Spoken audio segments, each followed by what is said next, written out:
Other people think it's humorous. Other people think it's interesting.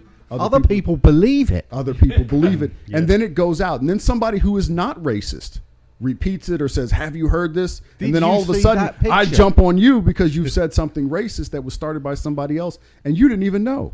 Right. My favorite example was the, remember the Jigaboos and the Wannabes? Oh, you talking Don about Don Imus. Imus? Yep. Don Imus got into trouble. Man, The WNBA. The WNBA. Yes. There were two groups out playing right. basketball. Yes, he did, didn't he? And he said, looked like the Jigaboos and the Wannabes from Spike Lee's movie. Is that what he really said? Yes. I can't. I remember it was But you was something. spot on. He was spot on. The problem was what he didn't understand, not being part of black culture, is a lot of that movie had to do with skin tone. It's how light-skinned women are perceived and how dark-skinned women are perceived. That's with men too, right? Yes, there is, but I think we suffer. Well, I don't know. I'm light-skinned, so I've gotten a lot of privilege by being lighter-skinned. I really have. I've seen it in action. So I know I've gotten a better one. I have to refer to my brother. You've got a little more melanin than I do. As to whether or not you've had instances. But I've seen privilege handed to me because I'm lighter-skinned. I've seen police officers dealing with a crowd of people and come speak to me as if I'm different. Well, it might have been also because you were dressed differently, because you carried yourself. Like body language is a big thing too, right? I'd like to think that, but in most of those instances, I wasn't particularly different. And in a lot of those instances, I wasn't even like the smartest or the best. So they're like, picking you out because you're the white black guy. Like really, the only thing about me that was different is that I was light skinned. Look, full stop. I'm not carrying water for the police in the least. I'm the biggest police proponent. And it's not just police; is the other scary thing. I've seen it in just regular interactions with people. There's been a privilege to it. Why do you think that is? I think it's a trait of mankind. It I'm is. afraid. I think it is. I think it's something we can overcome. I think there's some of the. I definitely have my own prejudices, and as I'm learning about my prejudices, being able to shed those prejudices away, I think helps. But it's a scary thing. The amount of sexism I realized I have possessed most of my life scared the snot out of me. We had that conversation this last time, which when that realization came over to me, I was listening to Serena Teravisi on NPR, and when she brought women on and talked about how they have been in sexual situations where they've been pressured, and then realizing I've never in my entire life had that ever happen. It was. I'm not going to make any comment on that one. There's no need. There's just a need to be a better man from here on out. I cannot fix what used to be. I can recognize it, and I can say I'm not going to be that. But on the same thread there, sort of, I don't think we should be demasculated either. Right. You know what I mean? I do, but I don't. What is it? What are the masculine traits that we are afraid of losing? Oh, I think household stability, I think, is one of them. I think there's a certain leadership quality that males have, and we should embrace. You know what I mean? Like everybody demonizes gender roles, and I don't like. I mean, originally we were hunter-gatherers, right? But the men went out and did the hunting and the gathering. And there were certain exceptions, but for the most part, that's a genetic code. But I would say, most of us are girl dads in this room. Yeah. And we are teaching our daughters to be more independent. Absolutely. Yes, and to be able to stand up for themselves. Absolutely. But I think there are specific roles, and people make it seem like the roles that stereotypically go to women are bad things. They're not. Like my wife takes care of a lot of the household, and if it wasn't for her, I would have no concept or grasp whatsoever what's going on. She handles the bills, she handles the girls and the boys' clothes, and like I asked her today, I was like, "Where's the kids' clothes at?" She's like, "Billy, you've been her dad for 4 years now. You don't know her clothes." I'm like, because y'all rearranging them so much, y'all got y'all's own little coordinated pattern going on. You know what I mean? Like a woman, like when you demonize a woman's typical role in life, like. You're doing them such an injustice because it's so much more important, because you act like, oh, this toxic masculinity. Look, the masculinity side of being a family member is the simple part. We go, we work, we provide, we protect. That's like low IQ stuff right there. You know what I mean? Like we're not expected as men, as well. And y'all's wives could probably attest to this. As men, we're not expected to do a lot on the mental side of things. Now we can go above and beyond if we want to, but like women are so important, right? Like everything they do, the nurturing of the child, we can't handle.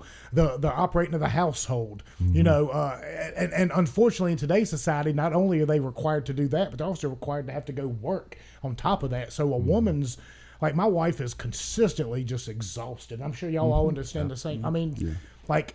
But culturally, they're saying, you know, the men need to step back when it comes to leadership and protection. Because they demonize it and saying that men are controlling, they're abusive, they overstep their power, and I think that's one you were asking. One thing that is, it needs not to be taken away. Men still need to have that ability and need to be uplifted when they are taking a stand. Women appreciate men that take a stand, even if they're wrong, because there needs to be a rock. There needs to be something, even if they're wrong. But culturally, that's just, I guess, and one a example. woman's protective nature is far more fierce than a man's. Absolutely. Like our Absolutely. our protective nature is 24/7. We should always be on guard for our families. A wife's typically isn't the same, but when that is activated, women will do things like, there are stories of women out there picking, like a snake was coming after their child, and they pick up a rock and smash the snake, and then afterwards they go try and pick up the same rock. He can't do it. You know what I mean? There's feats of that out there with people lifting cars off of people. You know what I mean? Like when you're put in that position, you can do miraculous things. So I don't know. We're such a crazy world with the whole. I go back to language we were talking about, with the language that we use to demonize, instead of embracing and accepting, you know, the things that we're capable of doing as humans, whether it be a man or a woman or black or white or Christian or Muslim, whatever the case may be. Like accepting those roles and helping our community go forward, as opposed to, you know, disregarding them or demonizing them. Let's find the good. You know what I mean? Let's find the good and the positive to be able to work it forward. And let's not overanalyze it. I mean, you can overanalyze it to death, right? And you're just going around in circles, just biting your own tail. Yeah. You know, so some of the analytics behind this is not constructive. Yeah. You know, you just got to get on with it. And there's so much of, quite frankly, there's so much of life that we can just ignore, and we'd be better off ignoring it. Turning off legacy media. Just turn it off. You know, they'll get the message. Corporate media. Yeah. That's what I call it. Well, if you know your newscaster, I love Entertainment Tonight. I love, because Is that show still going on? it's still going. Like, Susan I remember Hart is watching still that there. in 92. You I know, it'd love come it. on right- it would She's come still I on. think you like that because of nostalgia. Some of it's nostalgia, but also you can watch it and it'll be like, husband murders family of 5. And then 6 puppies come find out how this litter was given out. I love that it's a very wide.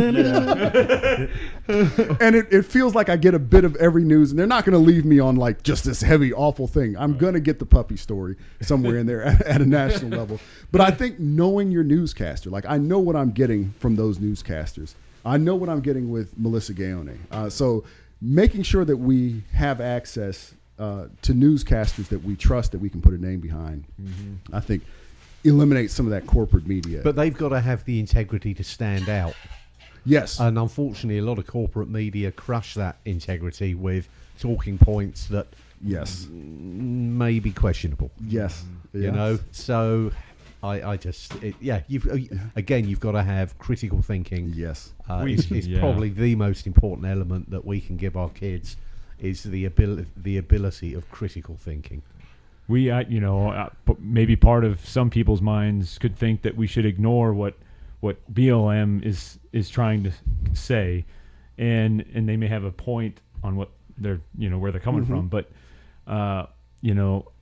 how I see it in perspective in time is that we do need what you're saying to be out there, and we may not agree with all of them and what all is being said, but the main maybe basis of your point should be spoken because, and I think it needs to be spoken because you realize that there's still one generation that needs to pass from when there was Jim Crow laws or there was still discrimination that was happening. So it is still in recent history in this country where there was a complete divide and laws were not equal when it came to color of skin. Yeah. So it is crazy for us to think of that now, but we have to realize that it is still part of our communities, and so it's sort of like passed down, and then and then we may think it's, well, this is racism and you need to stop it and all that, but it is like in blood. It's still like in their traditions. Well, we don't speak to, or whatever it is. It's still in traditions. So we do need you guys out there saying, hey, this is wrong. Hello, we're still equal. And I think, but instead of blaming instead of blaming people and saying that people are racist, we need to blame where we are, that we are still coming out of the shell. Yes. So it's fresh and so we appreciate when if you're continuing the message and then be there. Yes. Because if you look back on the March on Washington, there were white people there. Right, okay. If you look back on most of the BLM activities, there were white people there. Right. The NAACP. The NAACP By white people. Yes. So it is a movement that requires Americans, and just the idea that if we fix things for African Americans, it fixes it for the rest of us. If we've got this justice system that's been eating up Black America, and now people are all of a sudden going, oh no, the J6 riots are getting us too. I go, well, we should have been worried 2 years ago when we were out here doing Black Lives Matter. Is let's fix the justice system. It'll fix it for all of us. Yeah. Well, that's my biggest thing with when you talk about the reaction to BLM. Well, what when somebody says Black Lives Matter and they're opposed to it, what is their first response? What, all lives matter? And honestly, that's not true either. All lives do not matter. I'm sorry. Rapist lives do not matter. Child molesters' lives do not matter. People who do bad things, not all lives, they don't. I'm sorry. So that's such a bullshit response. All lives don't matter. No, they don't. They don't. I have to disagree. I do think that all lives matter. Well, they might matter to somebody, but they shouldn't. I mean, like, look, if you diddle kids, your life shouldn't matter. Well, to me, I know that person probably suffers from a mental illness. Sometimes, what? That's an easy. This is because I did work with the mentally ill for the last 15 years, so I know that you can look at To Catch a Predator, and the guy walks in there. She goes to the back room, comes back out. The news anchor, and they're butt naked. He's like, oh crap, I saw it in the message boards. I knew it, but I still did it. I'm like, this guy could not help it. That is not normal action. Yeah, that is an abnormal. This guy, had their heads up in like whatever the pedophile message boards, and he's like, but I need it. I'm still going to take this risk. This guy has a problem.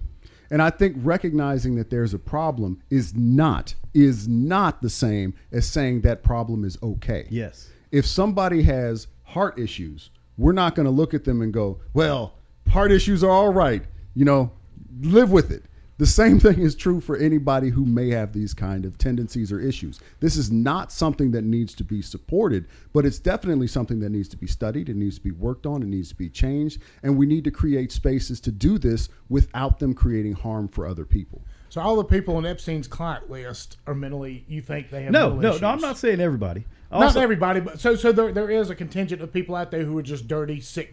So yes, obviously it's a case-to-case basis. Mm-hmm. So still, at the end of the day, there's a lot of people, it's not a mental illness, so their lives don't matter. So essentially all lives don't. I think good people's lives matter. Decent people. And there are cases where somebody might fall into a fray and do something that they're not proud, you know what I mean?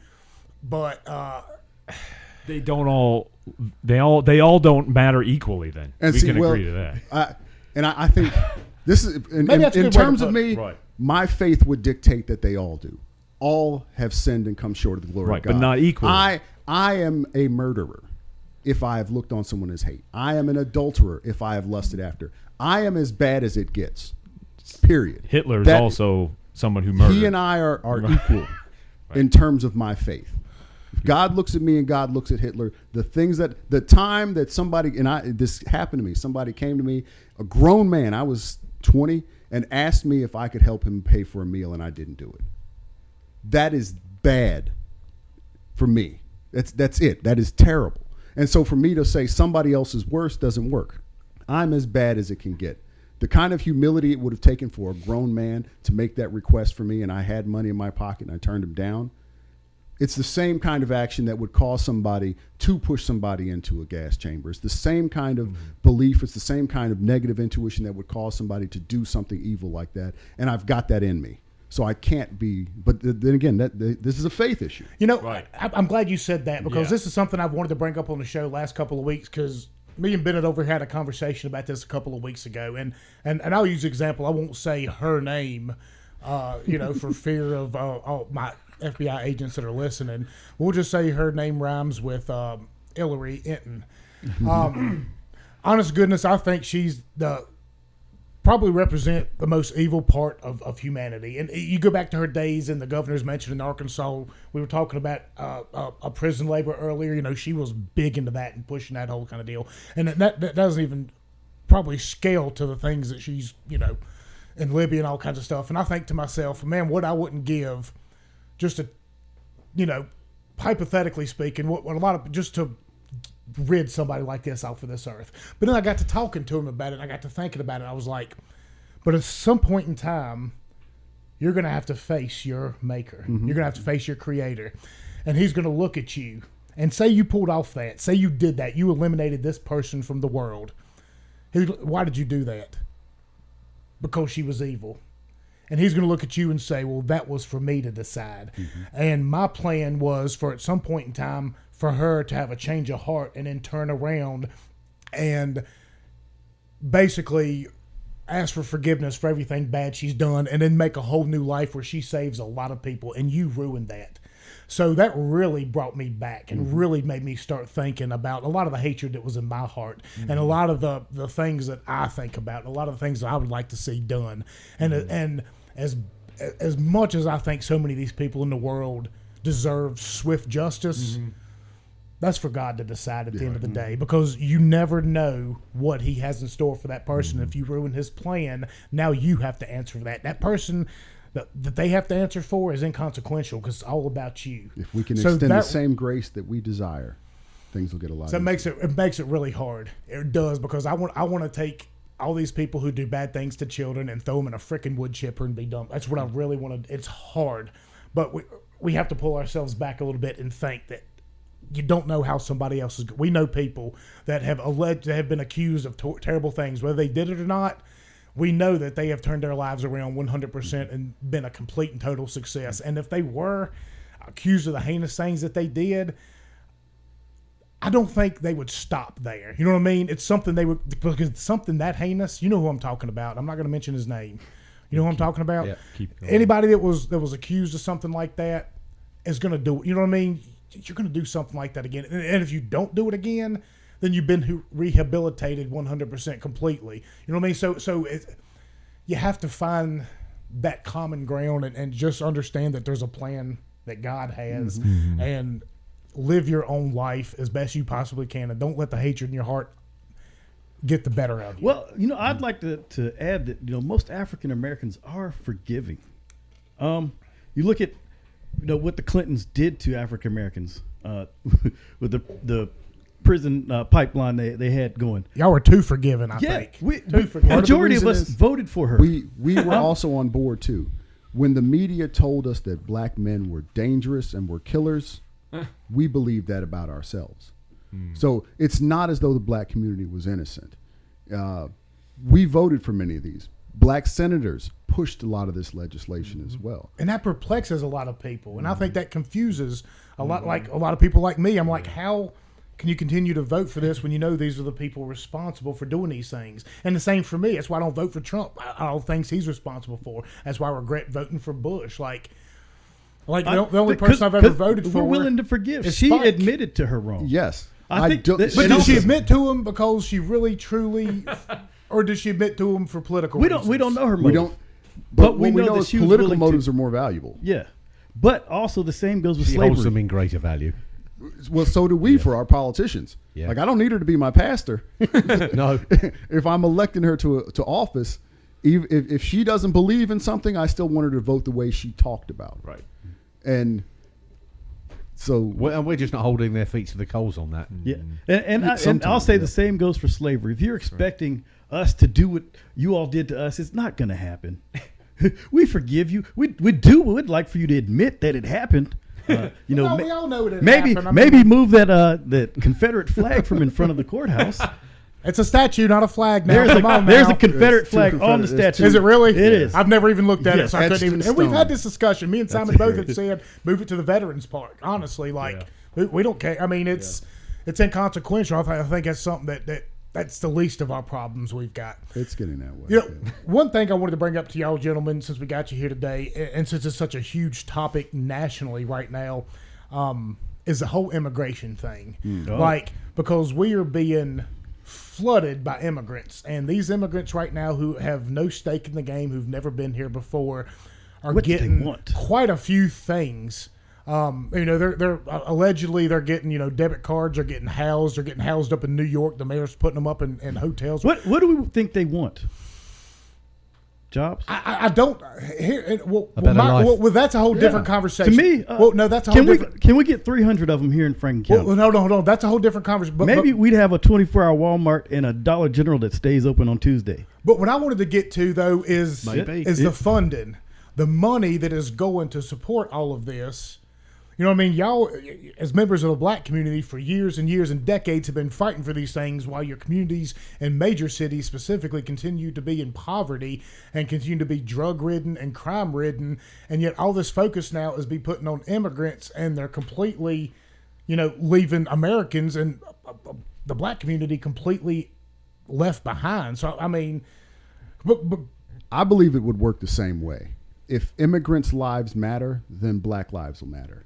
If we can improve situations so somebody who comes to this country without speaking the language, without family connections, if they can move into this country and get their children educated, start a small business, if they can do those things, then legally we can as though, well. Legally. the right way. Right. I'm all fine for legal immigration. Like we need, and I'm actually fine with some illegal immigration. Look, illegal immigration has been going on forever, and I've known tons of Mexican guys that have come into this town for years and years. They come in here, they assimilate, they work with farmers, they come out and have beers with us, they drink. We know they're sending money back to their families. We're perfectly fine with it. It doesn't matter to us because you're in here, you're working, you're happy. You know what? You're doing things that are helping America go along, but you have to have some kind of control valve, right? Because now at this point in time, it's just such a massive influx. You're not being able to keep up with people. You don't know who's coming in. It's not women and children. A lot of it's military-aged males. So you're getting a bunch of and not just in America, but across the world, we see the videos. There's military-aged males. So now you're stripping these countries of all their fighting young men. So you're leaving their country vulnerable. What are we going to do to their country when all the males are gone? Now you're bringing them to this country. Well, they're not going to assimilate. They're not going to really reproduce. So their generation here is going to die off in 40 years. Because Are they going to pay taxes? some we of get them to pay if they taxes? purchase goods, they're paying taxes. to some degree, but they're still To a degree. but what I'm saying is all military age males, for the most part, they're not going to assimilate to the point to where they're going to reproduce. And if you have males and families coming in, then you're talking about building communities. Like we have Chinatown in New York, we have Koreatown. I mean, those are things that's fine. Those are things that happen in this country. But when you're bringing in nothing but males, well, they're not really going to mix in with the population. They're not going to reproduce, and in a generation, they're going to be gone. But you're also taking away those males from their home countries. So what are we planning on? What are you going to do with? I mean, Well, what how- are they how- planning on doing to those countries now that all the military males are gone? Like nefarious things. What are they going to do to exploit them? These African nations, these Middle Eastern nations. It's such a wild I want to conundrum. simplify it a little bit, actually, and from a very simplistic point of view. How is such a diverse geographical group of marauding immigrants invading the southern border? How are they getting there? Because they're coming from North Africa, West Africa, from India. They're coming from Yeah, I can't even afford a China. ticket to Africa right now. If you like you said, let's go So to Europe. I couldn't afford how are it. they? So. is I mean, have you this- seen the rafts they pull up on if they make it? Well, No, but that's you're talking about the Mediterranean and Europe. You're not getting a raft from Africa to South America or Mexico. Like the slowest migration I've seen was the one from Mexico. Like they were recording From it for Guatemala. weeks. All the way- Guatemala. yeah. They were recording it for weeks. Like, they're coming on. I'm like, have they got here yet? Like, yeah, this is the where slowest are they caravan now? I've seen. Well, Exactly. I think there are two issues. The first is we've got these indigenous populations that have traveled throughout America for thousands of years, and we've got a 400-year-old nation that all of a sudden says, no, You can't go up any further. I mean, Oh, but that's part. This Now is- that is one of the this is- federal it's a difficult- responsibilities is to secure our borders. That's a federal responsibility Right. that they have shirked. but defining what secure is. For me, the simplest thing would be is completely open the border, put a $5,000 fee on it. When they come in, do a background check. If there's a problem, arrest them. If not, let them in. And let them go back home when they're done. Is most people But they're not want to doing see. that though. Yeah, I'm fine We're with not that. I'll be because fine with once that. you get into the country, we've set up such a border that they can't go back home and come back in for the next season. So if they're here to be migrants, then it's something that they're stuck here doing. If they're here and they decide this is a place that I want to live, then once they've made it through, then let's figure out a way to make sure that they can remain here. But me having to compete against somebody who is hungry is what makes me a better American. Because I can't just sit around. There's somebody who's going to come into this country that came from an impoverished place, and they're going to want to start a business. And if I'm going to sit in my little business and go, well, everybody just loves me, so they're going to keep shopping here. No, the guy who's going to come up with a better plan, that's where everybody's going to go shop. But you so cannot- I've got to adjust myself. You This is what cannot makes us great. accept economic refugees. You can't do that. It's a horrible, horrible plan. If we are going to be a capitalist nation that's going to use, we've got to But we're a crony understand, capitalist nation. We're right? not a capitalist. And We're that's crony why we built that capitalism. border. That's why we're stopping people from coming in who have a desire and an ethic to work, because the rest of us don't want to compete against them. Now here's my thing, and this is going to piss off some people, but I am an open borders guy. Mm-hmm. With that being said, that is the end game, because in my mind, in a very anarchist society is where I stand. That means property rights and property value supersede 100%. So if you want to come across the border, fine. Come across the border. If you can make yourself, you can make your own, then by all means do it. But just understand you're not going to be given anything. You're not going to be handed anything. And if you are, it's out of the kindness of people's hearts. It's not forced on by the government. You're not getting taxpayer dollars to come in here and sit up in a hotel for 3 years and do what you want to do. It's because open the borders up, but you came in here and you understand that when you come, you're not being handed anything, and you're starting from scratch just like everybody else. And other than that, open up the borders. But as it stands, unfortunately, that's not the society we live in. Yeah. The society we live in is come here and we'll hand you this while we're ignoring citizens. Or, come here and we'll hand you this and ignore citizens while we send billions and billions to Ukraine every single month. You know what I mean? The mayor of New York said that the majority of the people that have come into this country that he's housing want to work. They want to earn Yes. their and handing them an apartment or a hotel room that they have to stay in, at the same time removing their ability to work because we haven't licensed them properly. But they're also handing them voting creating rights. some of this situation. They're also handing them voting rights. Do you all agree with that? I think we know who vote. Poor people don't vote. So handing poor people voting rights, they're not going to run out to the ballot. Well, they might unless not, the but if- person at the ballot says, I'm going to make sure you can work. But if 6 million come across the border and 1/6 of those vote, 1 million votes is still. And this It is can. a, It and can this is a absolutely sway conundrum. an election. And I'll bring this conundrum for you too, because this is what I bring up to people all the time when we talk about this. When we talk about democracy, because in my opinion, democracy is two wolves and a sheep voting over what's for dinner. I think we live in a constitutional republic, and that's for a good reason. Democracy is essentially mob rule, and this is democratic. Every time I make it start, well, this is a democratic process, and these are people that are liberal. So I say, okay, so let's say that we'll use Chris as an example. He's gone now, but Chris, I'm going to use you. You're a black farmer, and you have a farm, and you employ 20 people. You feed 5,000 people in your community. You're a black-owned business. All this kind of stuff. You pay thousands and thousands of dollars of taxes. Mm-hmm. Okay, and you live in a specific district. Okay, well, let's say down the road you have some, white supremacist Klansman asshole that lives down there. Well, he's not a threat, right? But all of a sudden, he moves in 100 of his relatives and 100 of his closest Klan buddies. All of a sudden, they all register to vote. And what do they vote for? They vote to go in and seize Chris's farm, and they go in to seize everything he's got and kick him out because of democracy. So That sounds a bit like Zimbabwe. I mean, or so more closely, well, now- about like the 70% that voted to keep the statue.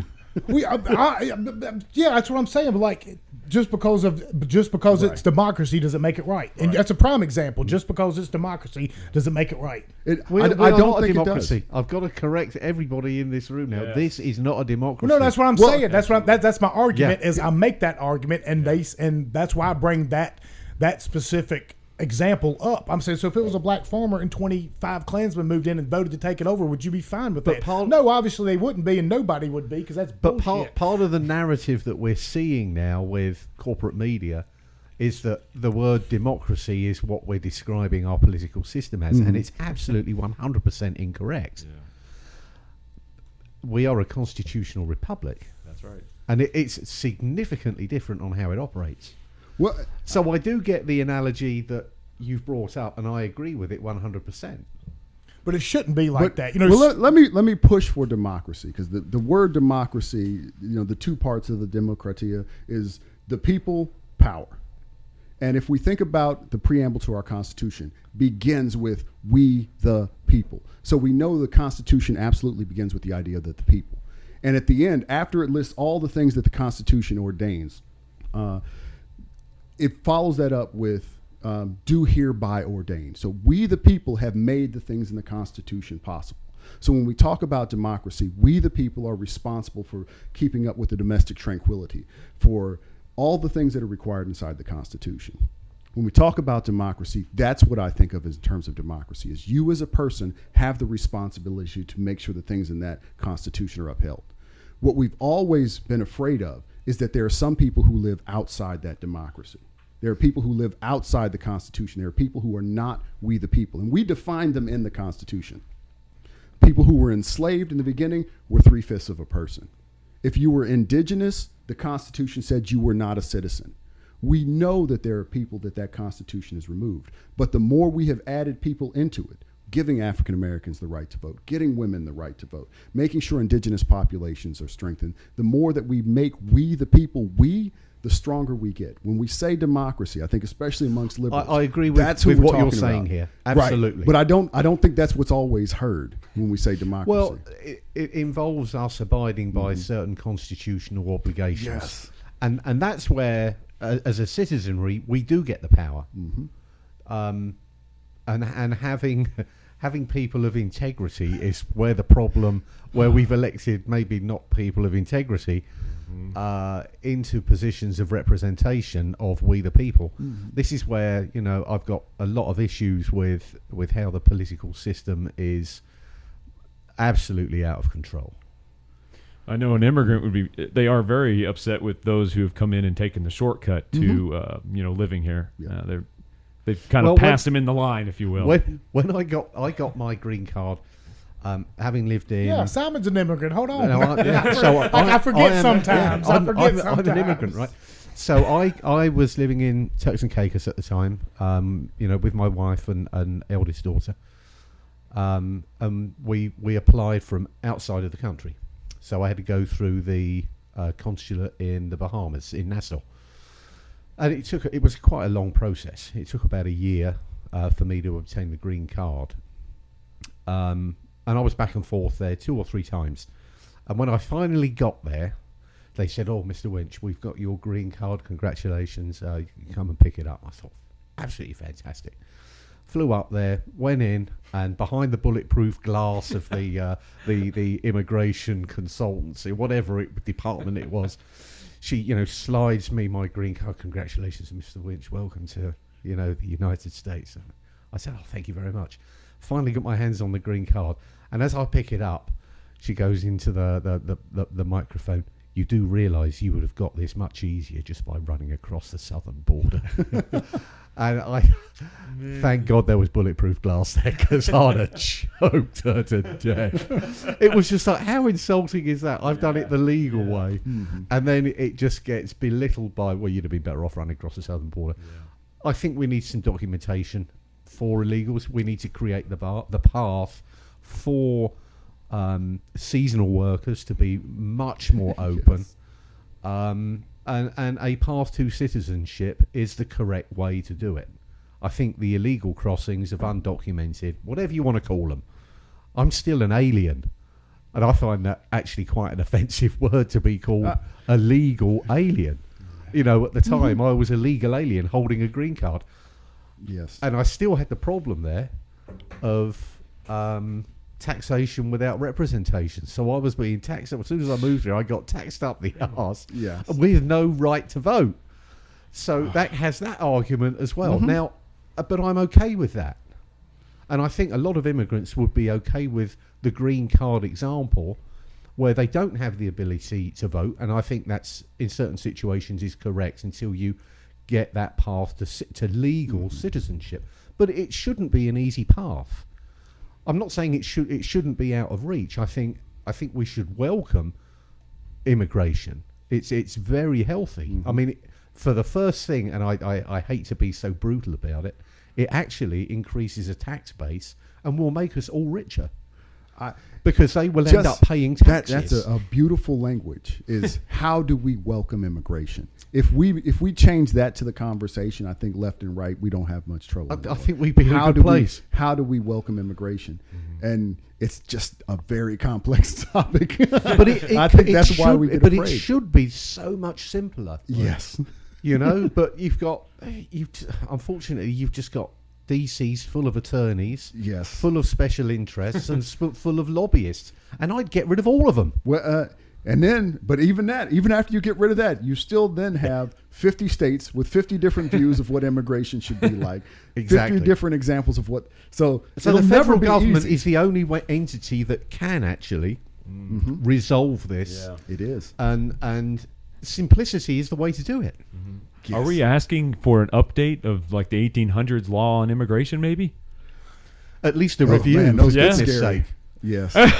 Well, I'm glad you mentioned we got 50 states with 50 different ideas on things, because that's something that we're facing right now, and with a myriad of different issues. Immigration's one, abortion's one, where you've got Colorado saying abortion should be legal up to 9 months right before the baby's getting ready to pop, which I think is abhorrent.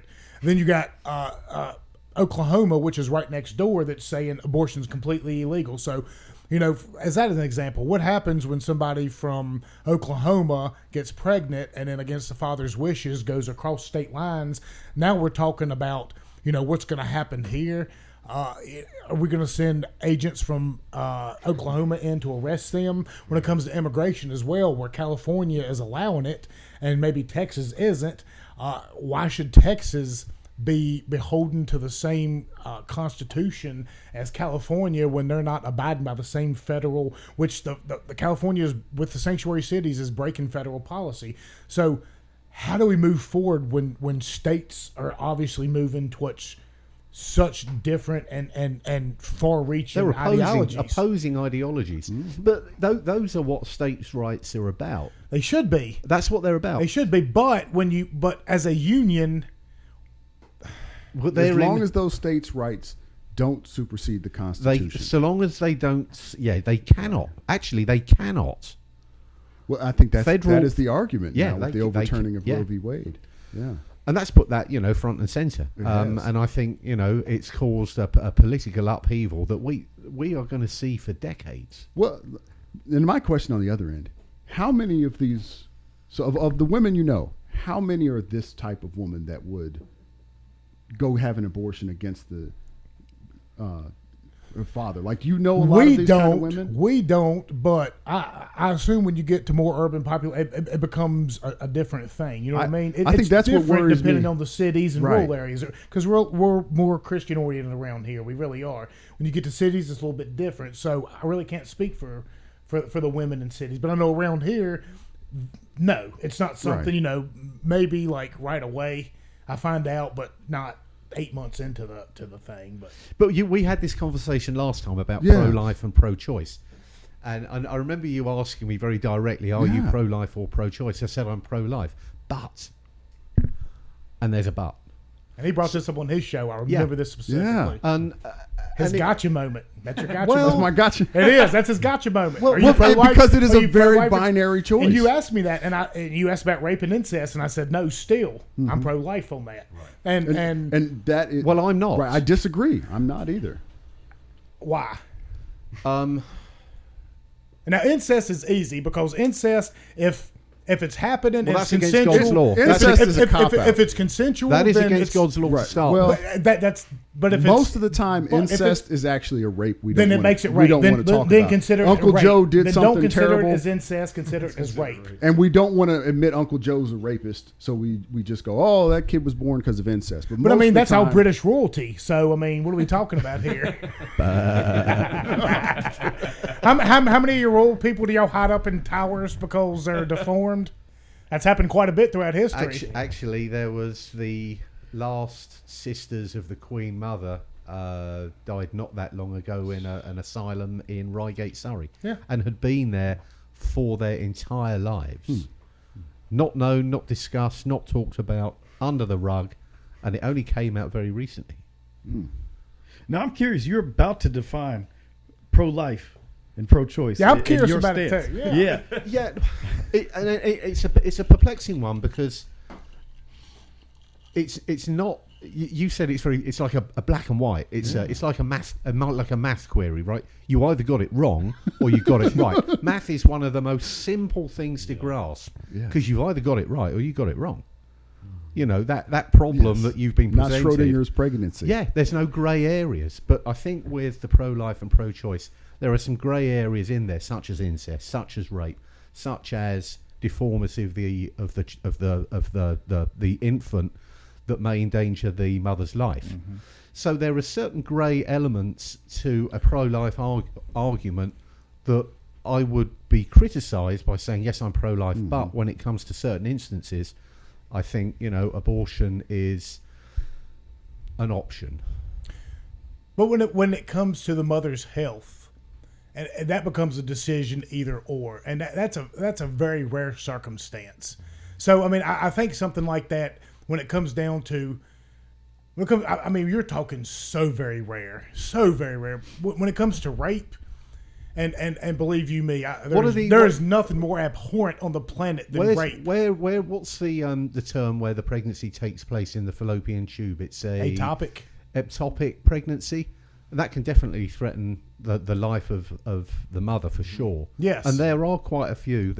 I know one case, and I'm absolutely not going to. Well, that still makes you pro-life. You're still pro-life for the mother. Yes. Right. You're still pro-life for the mother. You're saying, okay, you have the decision. Liberals are just for the pro-life. mother. You're pro-life for the. You're still pro-life, but you have to make a decision.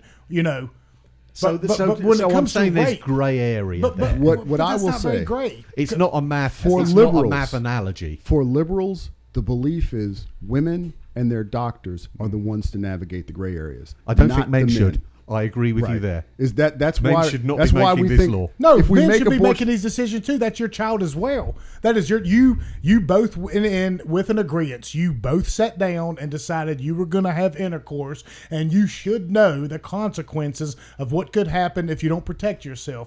So if you're going to say the man doesn't have much of a right in that decision, then we also need to say a man doesn't have to be responsible for that child if he decides not to be responsible for that child in the end. You know what I mean?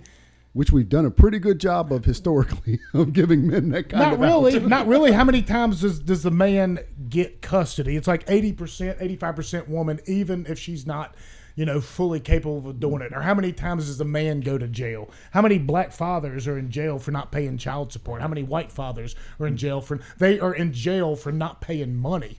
You can garnish wages, But I'm still willing to but bet you're putting people in a cage. there are You're less putting them men a in cage. jail than men who are out free that owe alimony. Well, yeah, I'm child just saying, support. but still, one is too much. One in a cage is too Again, much. yeah, but that goes One in a back cage is too to this much. terrible prison system that we have. Yeah, that's a whole nother conversation Yeah. in itself. But look, rape is terrible and it is awful, and I understand the argument. It's like you should not have to carry the baby of somebody who raped you and have to deal with that. You should. I mean, it's terrible and it's awful, but it goes back to my analogy with Hillary Clinton. Who knows what that baby will be capable of someday? And to punish the baby, and to punish the baby is just like, you're still doing wrong. You know what I mean? Like it's not the baby's fault, just like it's not the woman's fault. And I sympathize with you, and we should have a better system in place to be able to help and support those women of those issues. And if they want to give it up for adoption, fine, do that. But you don't know who you're killing. We had this conversation the last time. Since 1970s, 50 million or plus black babies. Think about the power that the black community would have if those 50 million were still alive. Think about the voting you would have. Think about how equal this country would be. And I mean, you can go back and look at the history books. Margaret Sanger, her whole reasoning behind what's starting the ratio compared to whites? Because I feel like it would almost cancel each other out. Yeah. Well, if it does that too, then that's pathetic as well. Then my argument's bad. But if you all supported pro-life, not you all specifically, I'm just saying your community supported it while the white people were killing their babies, and you would continue to rise and you would be able to equal things out. So if anything else, you should be encouraging to keep your babies while you're saying the white people are aborting theirs so we can even the playing field. I don't think the encouragement will ever go away. Right. That's part of education. I think what we're doing is we're also Not providing the criminalizing. education and then leaving them the right to make their choice. I would rather people practice abstinence and that, because look, I've had this conversation with him plenty of times before. I was a dog for many, many years. You know what I mean? And now that I look back on it, you know, although a lot of the times, you know, I never had a strong relationship with women over the years. Like my wife is honestly probably the only first or second long-term relationship I ever had. I never had anything more than a couple of months. You know, it was a hookup culture, you know, back in college and stuff. And now when I think, especially now that I've had a daughter, and I think back on those times, I was doing injustice to those women because although it was consensual and although we were both having a good time and stuff, women look at this a lot different than men. Like women's sexual partners on average is far less than men for the most part. So they look at it as a more spiritual thing, a more connecting thing than guys do. So me, I was being a dog. And I wish I could go back in time and take some of that back, you know, because of what may have occurred or what feelings they might have had that I didn't have, because it's a more emotional thing. It really is, because women are more susceptible pregnancy, STDs, things like that. You know what I mean? So let's change our culture. Let's make it to where we're not a hookup culture. Let's make it to where, you know, if you want to have sex with somebody, make sure it's somebody you love and you care about, and that if you happen to have a baby, then or you get pregnant, then it becomes a much tougher decision because you do care about each. You know what I mean? Like the culture. Right. Let's not uplift players. You know. Yes. But I don't think criminalizing abortion does any of that, one way or the other. No, I don't think Develop- I don't think criminalize it. No, but just like the weed thing, just shit. I don't know. I just it's such a hard issue. I just don't think. Why is it a bad? I think women can figure this out. Yes. I think and they could figure it decriminalize it. Let them figure this out. Yeah. We'll follow their lead. Well, but let's push the culture. Right. Yes, I agree. absolutely. We can still do that. Yeah, let's push the culture. In the meantime, and I will say we can go as far as to start, you know, with how we treat women. You know, Kamala Harris, you know, been referred to as Montel Jordan's side piece. Why, you know, where Trump. we have Trump's, you know, who is Stormy Daniels' side piece. oh, he's got multiple side pieces. But why is it a bad? He is the side piece. Grab him by the poo nanny. You know what I mean? Well, why is it a bad thing to support women to raise a child, even if it was an accident? I don't think I there's a don't problem. think there is a problem with that. I And think that's what that's that's what you would say conservatives are pushing for. Keep the baby. I think conservatives are pushing for criminalizing women who've made that a choice for abortion. So you're just speaking, speaking So on the the women's only side, time there's right. an issue is when a woman has to make that choice. I think for most of us, we are all encouraging life. Right. Is we think children are wonderful. Right. Especially if we think about late-term abortions. In most instances, if it's a late-term abortion, they have probably given a name to that child. Yeah. She's felt it kick. Yep. And whatever in the world has happened to that woman that makes an abortion a choice at that point, I can't imagine. Because my wife and I dealt with all the other stuff. We ran into financial issues. We never considered abortion. We ran into fear of her having the child. Never considered abortion.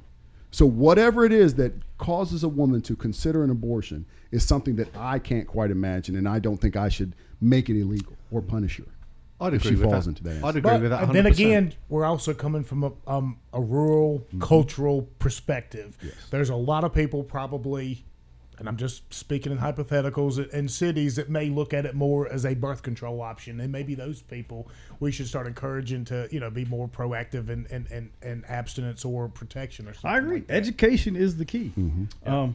Not forcible banning. And the big statement you made there is abortion is not.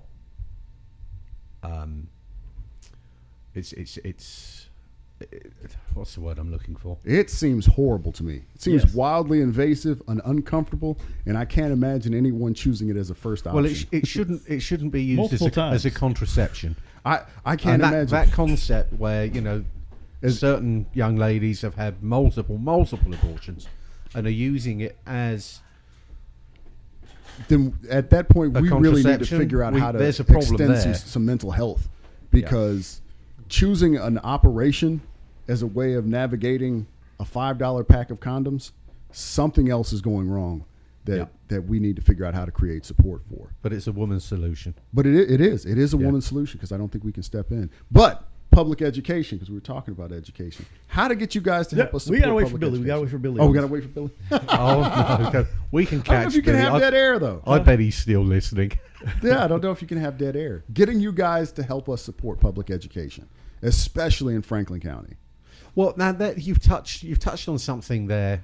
We have seen an outflux, a major outflux of teachers, whether they're retiring or moving, and the moving of districts is the obvious thing. I mean, when you can make a 30-minute drive Yes. to earn 20% more as a salary, is really a no-brainer. So what we're doing from the Board of Supervisors that controls that budget, and I'm going to touch on something that really has got under my skin for over a number of years, but I've figured out what's going on. So when you've got a disparity of local counties offering a 20% higher salary package to teachers, you've got a problem. Okay, you've got to have some form of competitiveness to retain teachers in your district, county, whatever it may be. But here's something that I figured out, and I've mentioned it before. The Virginia Lottery, now bear with me on this. Okay. Bear with me. The Virginia Lottery handed out, it was hundreds of millions of dollars since its inception. Virginia State Lottery has handed out hundreds of millions of dollars to counties, and what they've done with that on a budget, and I don't know if you're aware of this, but this stinks, is where the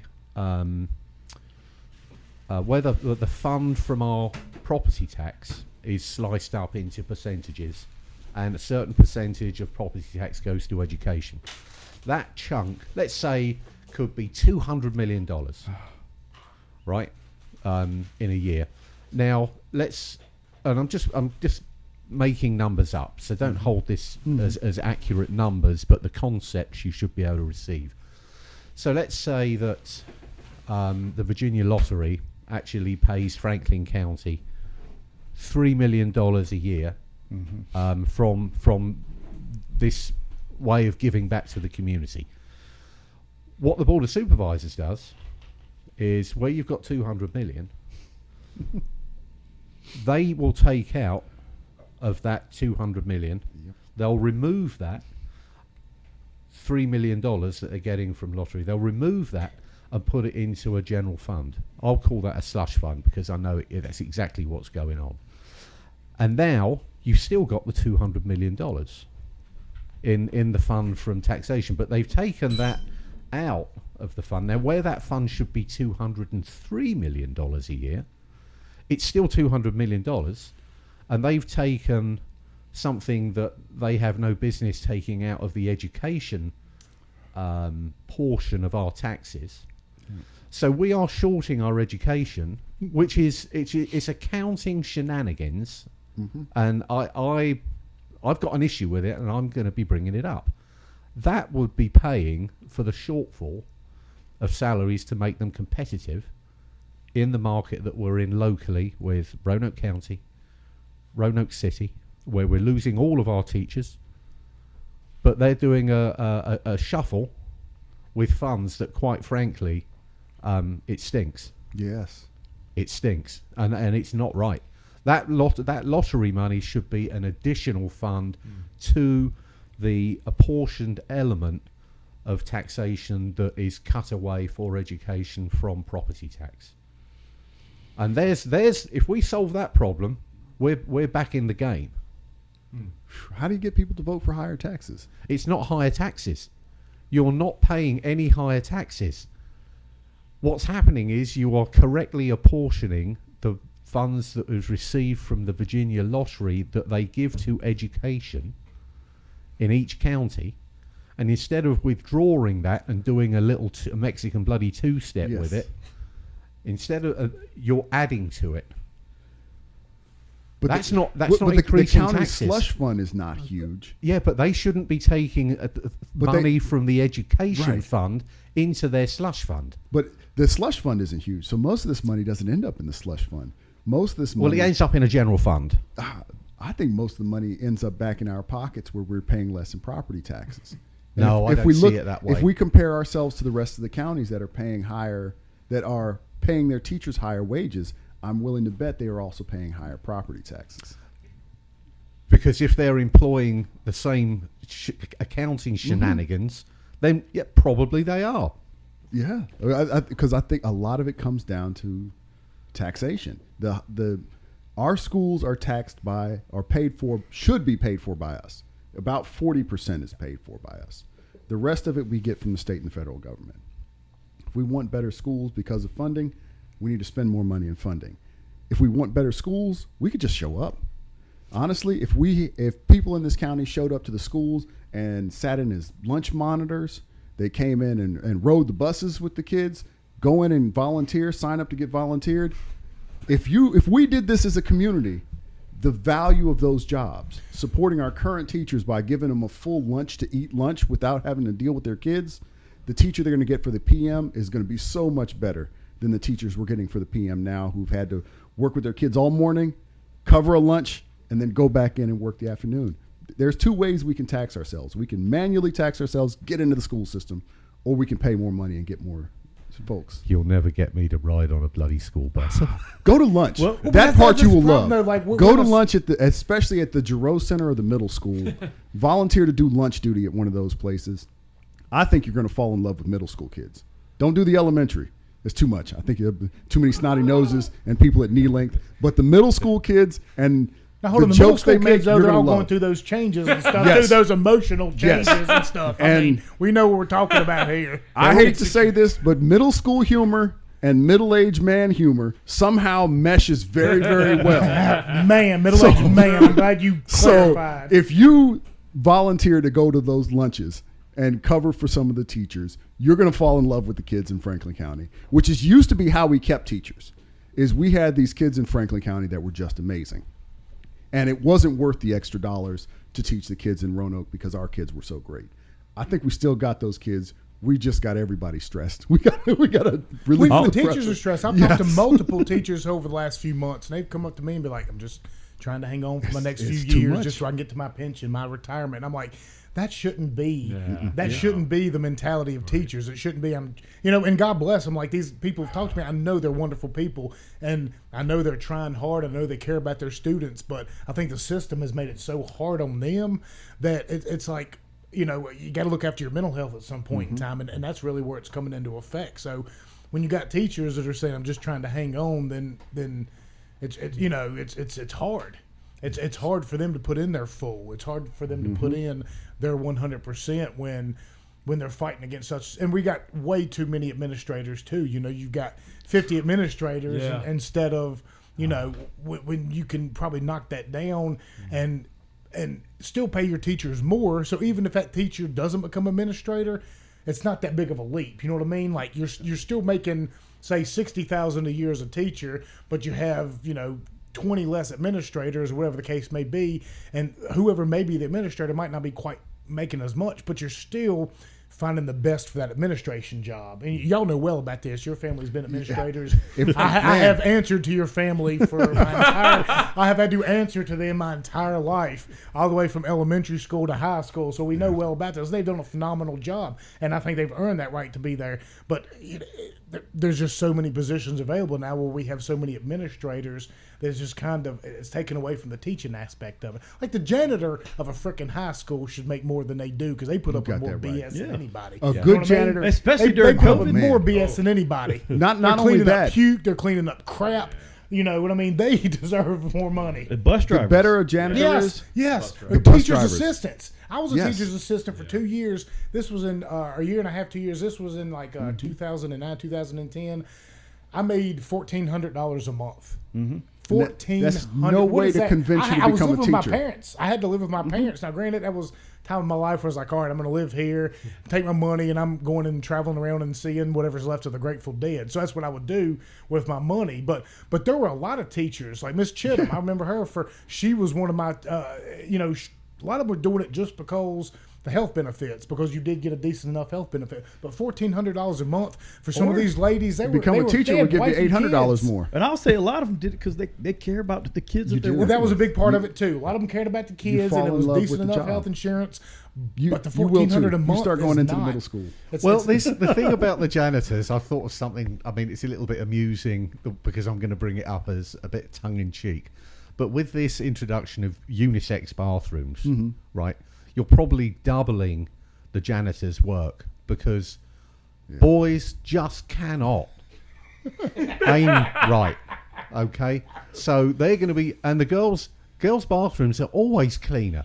They're always smarter. They're just left in better condition. When you let a load of young savages, and I'm talking about the boys, there's going to be piss on the seats, up the walls, all over the bloody floor. I thought that too until I had daughters. Yeah. I don't know if they get up early, but I still have the same issues that I think I would have had with sons. But there's the janitorial thing for you. Yes. I think we could halve the janitorial workload just by keeping the bathrooms separate. Boys, you savages, you wreck your own bathrooms, you earn it. But the But girls, would we be doing that just to make ourselves more comfortable? Because I've been to the school boards where the transgender issues have come up. yeah. And I don't have any stake in the game. So, me personally, I ask my kids, how do you feel about this? And they know several people in that community, and they're like, I don't care. They really don't care. They're But in their classes. I do have a problem with it. I really do. It's, Well, I think- it's asking for trouble. I think it's because we're so far separated from it that we formed our own opinion. Most of the kids, if you talk to them, they don't care. Yeah, but as parents of girls, we certainly don't want lads going into girls' locker rooms and girls' bathrooms. Because our idea of the lads that are Yeah. going into the bathroom are The younger perception of me ourselves, with a full right? beard, like, hey, I'm a girl today. Yeah. But That is not. and yeah. No. and we've It's- actually it's heard mostly, some yeah. people from that community speak at the school board meeting. I've heard them. I And really it was the same touching. one. Like I was felt- getting emotional. I felt dreadfully sorry for them. Yeah, hearing about how several of them suffer with urinary tract infections because they don't know where to use the bathroom. And to me, I was like, man, should this be that big of an issue?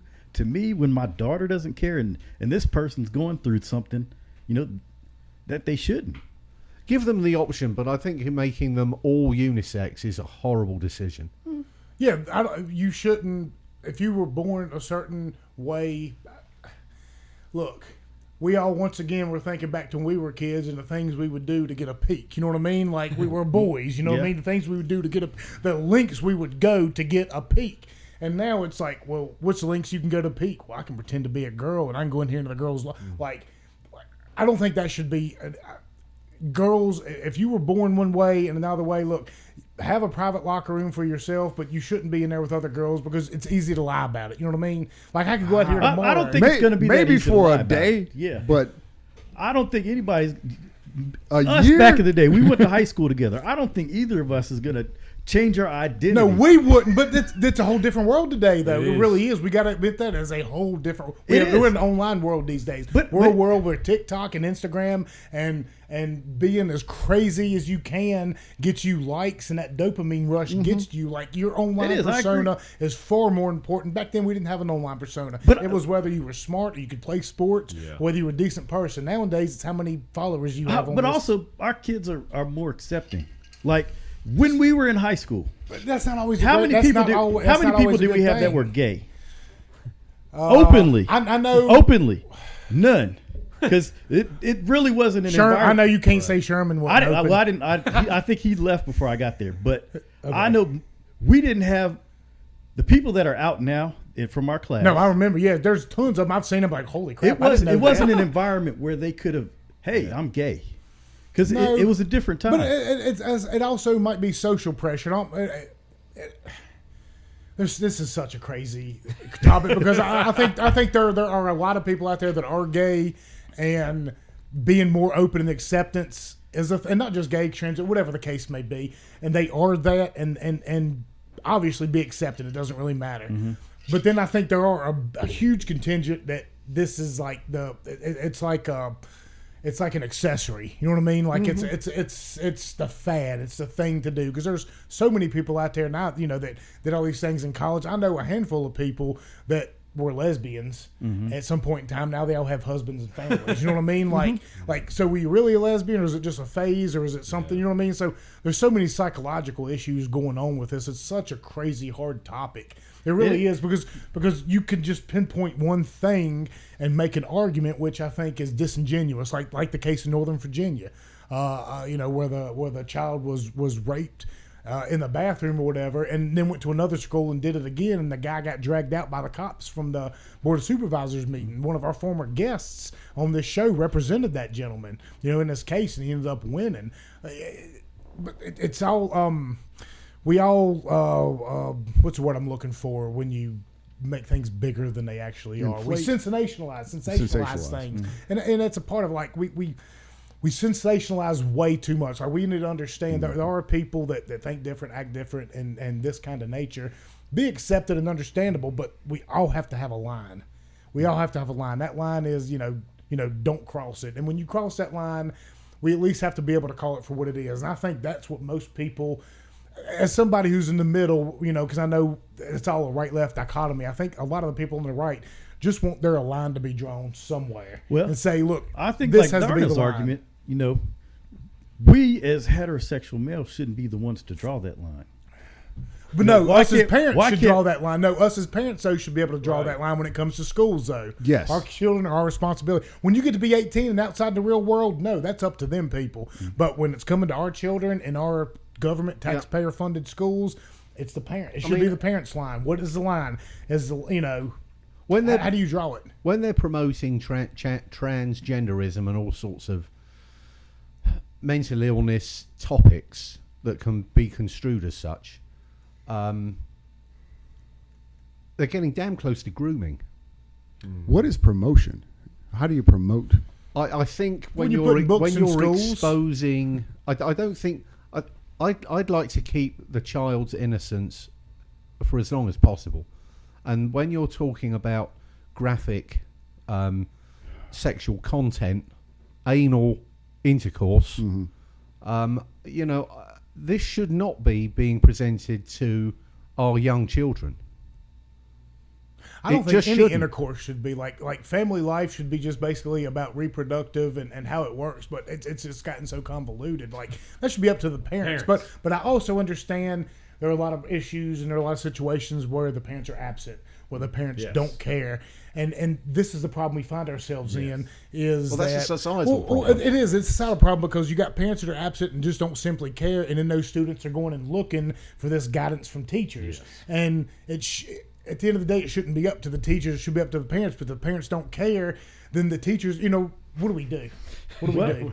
I think that comes with the territory. The worst thing that teacher can do is turn that child away and just say, hey, that's an issue that I don't want to deal with. But if that teacher is promoting like LGBTQAI or whatever ideologies or transgender ideologies, do we accept that because that teacher is going to that parent? Now, if we are going to accept it, then, what if that child in another scenario was somebody who was questioning his maybe racial beliefs and went to a teacher and confided in that? That teacher was like, well, behind closed doors, I'm a Klansman and you should really really hate minority. You know what I mean? That you're giving those teachers. I had a student tell me that. I'm saying we're getting. I mean, I know that's kind of an Moore, I'm extreme, gonna be but I honest, mean, but you're cool. You're opening the door for that kind of, and that's one example. But there's tons of them. Hold on, what were you saying? I had a student say that to me. Really? What did he say? He said, Mr. Moore, me and my family are neo-Nazis, but you're cool. Wow. Well, he was right. Thank you. He was right. How did you take that? Thank you. Yeah. It was, Wow. That's drawing. good. That's good. That means look. That means at some point in time you might change that. That's right. That life. That child's going to grow up, and when he's 21, he's going to have a point in his life where he's going to have a decision. He's going to say, "Well, this is what I've been groomed or learned. Groomed. That's a groom. This is what I've been groomed to be."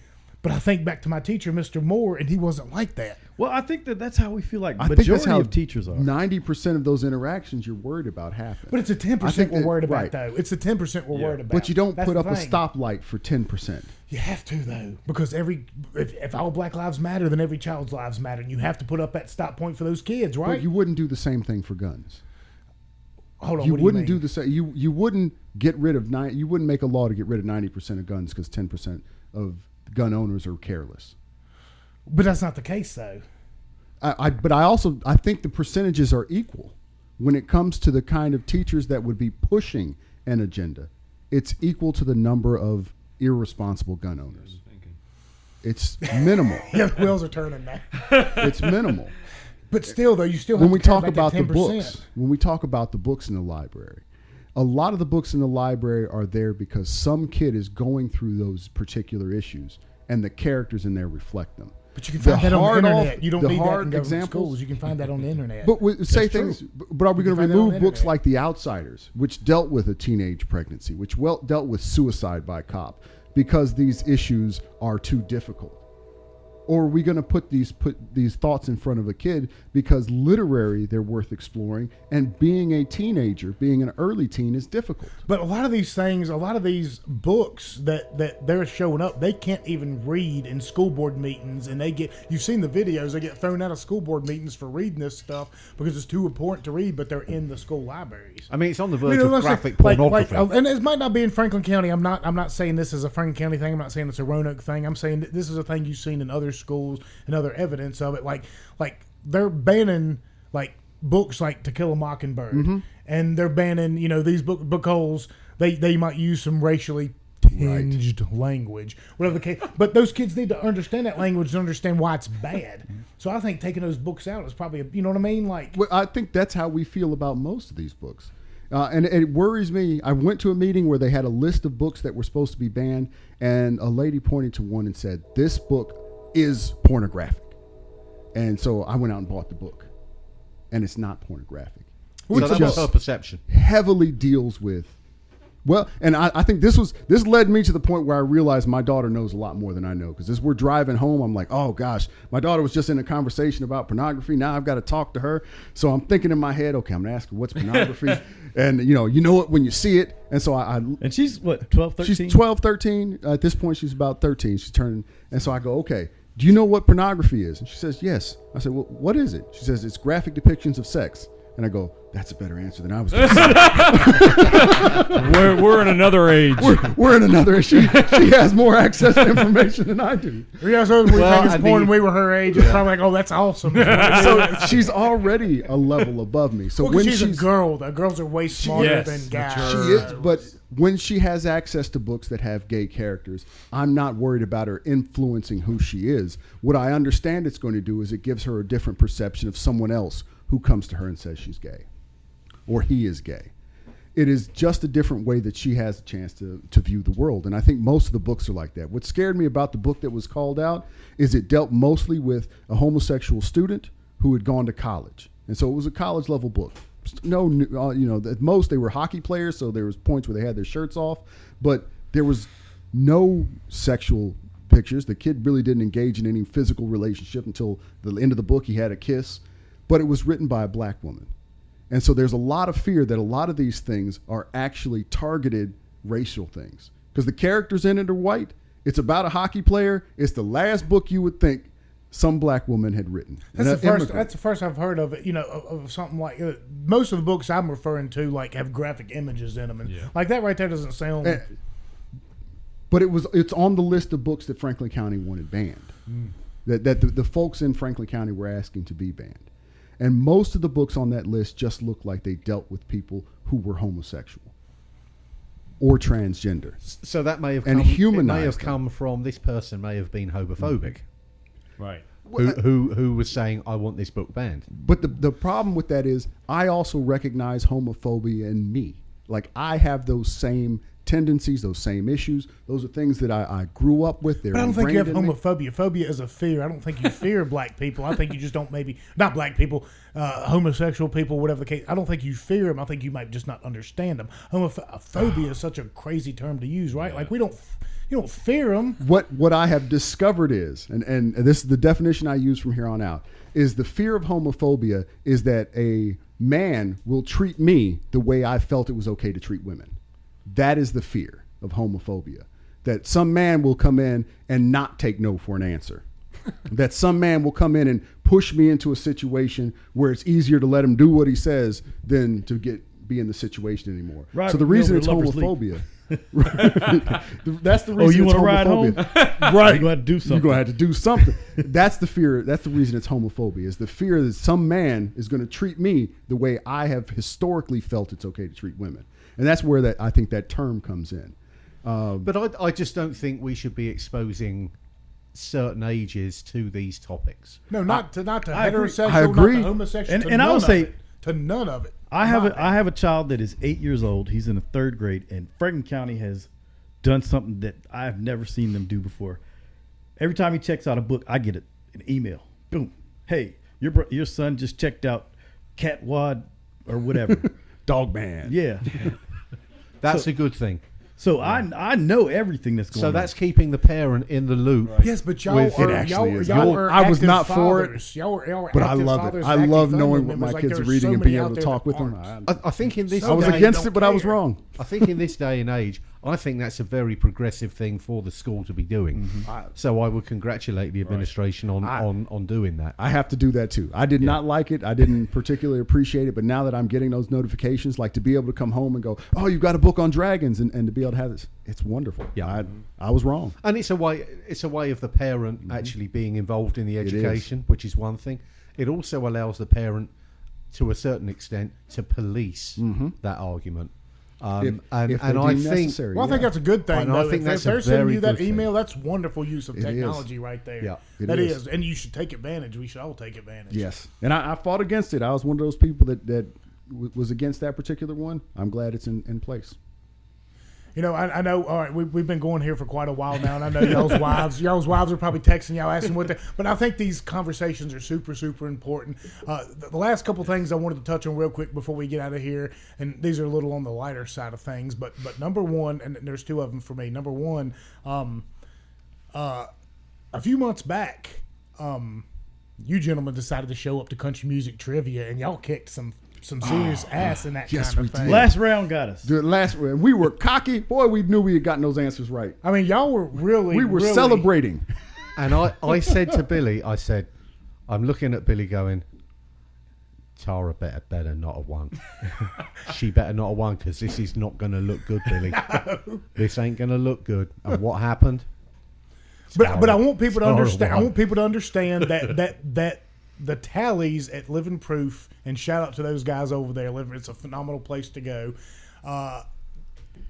It's all weighted. So if you have a table with 9 people, then you get less points for getting an answer right if you have a table for 3 people. Mm-hmm. So our table only had 3 or 4 people, whereas y'all's table had 9 or 10, and y'all were dominating the entire We were dominating. time. What got us was the last round. The BLM crowd showed up and was dominating the country music. And lost. The country music. We got 3 wrong, and we didn't know it. Like, we thought we got those 3 right. So we didn't even listen to the answers. Like, when it was time, we were like, we won! And I had to sit there and come on, and that was after a couple of flights. Yeah, we were. Yeah. I had to come on here And we were hosting, and I had to sit there because I was laughing about it. I was like, man, they come in here and they have dominated. And then when Jim and them gave us the results, I looked at it and I was like, holy shit, Simon, they're going to think we rigged this whole thing. Because my wife and dad's table, because my dad's super good, and Joel, they're super good at like country music stuff. And they were in there and stuff, and I had to say, man, I was really going to say that our table won just to screw with y'all. And actually then, say, no, I'm just kidding, that they ended up winning. But they ended up finishing, second that night, I think? It might have been third by the time. That We botched that last second round. or third, but we didn't hear any of that. Like when you were doing all that, we were celebrating. Because we had been winning so far. And keeping an eye on the scoreboard, like, yeah, man, ain't nobody going to touch us. I was like, man, Can't touch this. That was a fun night. Now number two, well, not number two, but to add on to that, at the end of this month, Simon and I are going to be hosting trivia again. Oh. And y'all boys are going to enjoy this one because it's going to be racing history and NASCAR. So I'm going to give y'all the heads up now. Go find y'all somebody. Yeah. And those. In fact, I might throw y'all a ringer. I got 2 ringers out there. I produce another podcast. It's called D's Lug Nuts. It's Julian and JoJo, Jody Freeman. They go out there. They cover a lot of the local racing stuff. They do a phenomenal job. They're at all the racetracks every weekend. They do a really good job of keeping everybody. I wish I could be more of a part of that, but this show is taking off so much it's hard to do it. But I'm going to try and talk them into coming. It's going to be the week of the Martinsville race. So I'm hoping on Wednesday night we can go do trivia. Thursday night, I'm yanking Simon down to Martinsville. You need to take off that day. I'm going to take Simon down to Martinsville. Racetrack. We're going to watch the modified race. And y'all take off that day, too, if you can. If you can talk your wives, God bless your wives. They're beautiful ladies for letting y'all deal with this nonsense. If y'all can talk them into 2 nights, trivia on Wednesday. Thursday night, we're going to take a big contingent down to Martinsville and watch the modified race because it's the best race there. It's better than the trucks. It's better than the big guys. It's open wheel. They're so much faster. We're going to have a good time. But we're going to be hosting NASCAR racing trivia, so I will throw y'all one of my ringers and I'll keep the other one. I would say I know one. You might remember Mr. Waddy. Okay. Oh man.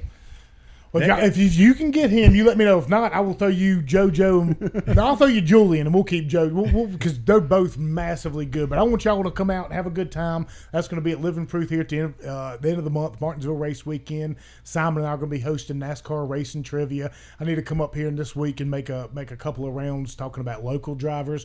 So for anybody that's going to be showing up, get touched up on your local history for your local drivers. That's going to be a couple of the rounds. But we had such a good time that night. Like I was pleasantly surprised when y'all showed up. And I was like, hell yeah, we're going to have a lot of fun with this. And we made it, like that place was packed that night. You know what I mean? It was absolutely packed. I hope they sold a lot of beer. We all had a great time.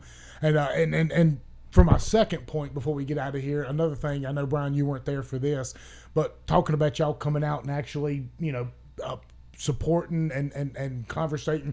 Darnell, you came out to our Spike Cohen event, and you sit there and talk for an awful long time. I didn't get a chance to be there with y'all's entire conversation with Spike, so I didn't have a chance to ask you since. How did that whole entire? Because I know, like, he sat there and gave you the time. Yes, he you know did. What I mean? Like, he really this guy, did. he got the bronze medal in the last election. He finished third, got 4 million votes, and he sat there and he gave us. So I was just curious how that conversation went. I think it went wonderful. I think he's a wonderful guy. I shout out his wife, who clearly wanted to close that conversation out. And nudged him gently, and then shout out to him for listening finally and closing the conversation out and heading home because it might have saved me and my marriage as well. Trish is as formidable as Spike. I mean, she's a wonderful lady. But he's absolutely wonderful. I hate that because Mr. Paisley was there. Oh man, I love Mr. Paisley. He's taken me to libertarian meetings in Roanoke before, so I've always liked doing this, going into spaces.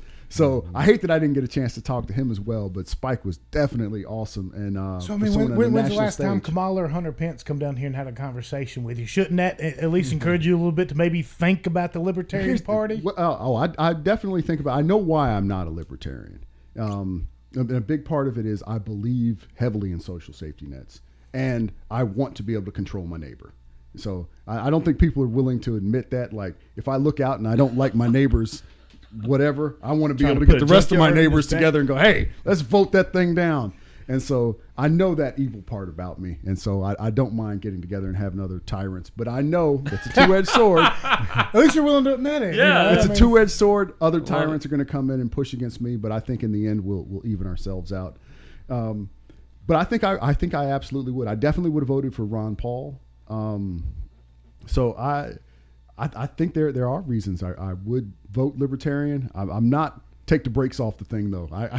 But he did. I mean, I think that was great. I'm glad you came down here because I Yes. wanted a good representation of our town. I wish we could have did better than a Tuesday night during hay season. I think that really hampered Yeah. things. But I will say what we did that night and what we did It was that still week. really impressive. As- Even Yeah. when I got there, because I was late, it was still a really nice event. Well, the thing is like I brought him there. I wanted come up here and and have a talk and do a speech or whatever. And he got up here and did a speech, and he was like, I'm going to get up here and talk for about 2 minutes, because I was planning on giving her talking for 15 or 20. But he was like, look, I'm having such a good time He can down work here the crowd better. conversating with y'all and answering your questions and talking that I'm just going to make this short and sweet. I'm going to get back in here and talk to y'all.